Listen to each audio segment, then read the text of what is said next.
Marnick Vandebroek, and I wrote a book. What do I do? I tell stories and I help people tell stories that inspire action, and we help make difficult messages simple so everybody understands and it's very tangible for people to grasp.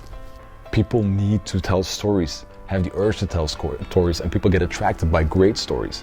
So everybody needs that, but not a lot of people know how to express themselves, don't have enough confidence, and not get their ideas across, and sometimes are not getting heard or not getting actions taken on their ideas. So if you are like, oh my God, that's me, I'm not being heard, my ideas are great, but not everybody wants to listen to them or take action on them, then the book is for you. A favorite part is monkey see, monkey do, because it's about who people are, and everybody, including me, we have excuses.